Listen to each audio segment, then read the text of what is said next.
been without a government since the collapse of the executive 10 months ago.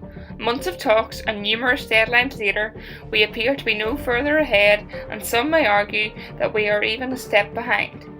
There have been numerous threats of direct rule, and it is thought that Sinn Féin would be more willing to compromise in June to avoid the Conservative DUP pact from Westminster. But the Irish Language Act, legacy issues and Arlene Foster still remain serious red lines. Multiple deadlines have been missed and there have been numerous extensions. Brokenshire imposed a budget in late October, early November, which went through both the House of Commons and the House of Lords, but he insisted that this was not direct rule. 7 months ago. Since then, what's going on? Some people would say not a lot, Joy, but the reality for a constituency office like this is that people are in greater need, whether that's a perceived need or whether that's an actual need, and there's a bit of both. So what we have found in this last probably 9 to 10 months actually, since we've been sitting as legislators, is that waiting lists have been getting longer. The transfer into universal credit and to PIPs from DLA, the housing crisis and decreases in actual funding and actual poundage has had a negative effect on those people most in need. So we're finding we're about 60% busier in the constituency office, but that's as a direct consequence of not having ministers in post to take strategic decisions. Okay, so you're obviously working very hard in the office, but what about up at Stormont? Well, Stormont, no, absolutely not. I'm not going to lie to you. Stormont is a house for legislation, so obviously there's no legislators there at the moment. What we are doing and what has continued to happen from day one is that you continue to be lobbied by charities, pressure groups, voluntary sector, third sector, and as an MLA we would regularly attend all party group meetings.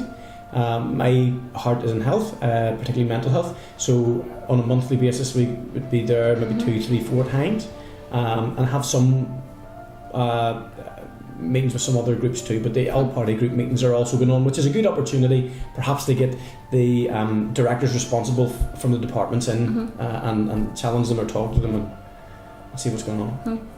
So what about the future then? Obviously the James Brokenshire implemented the budget, which is now in Westminster. Okay. So what is the next port of call?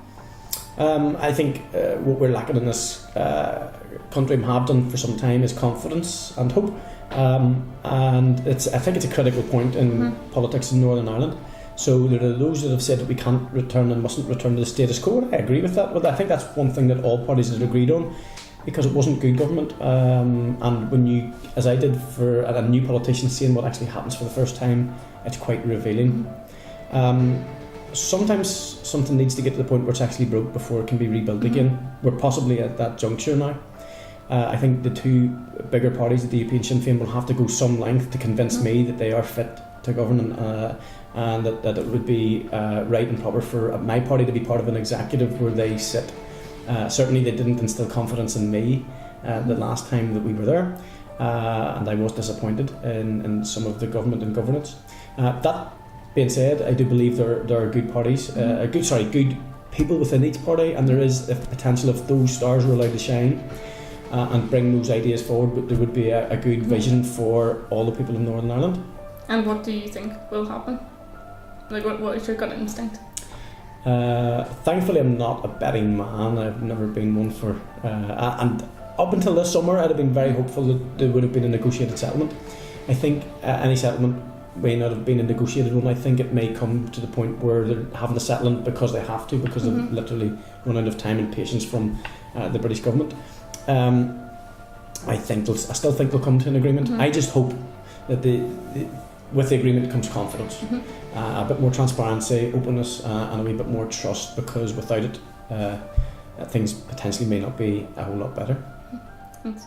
Sinn Féin have now said that the talks are over, but some still remain hopeful for an agreement. The question remains though, where do we now go from here?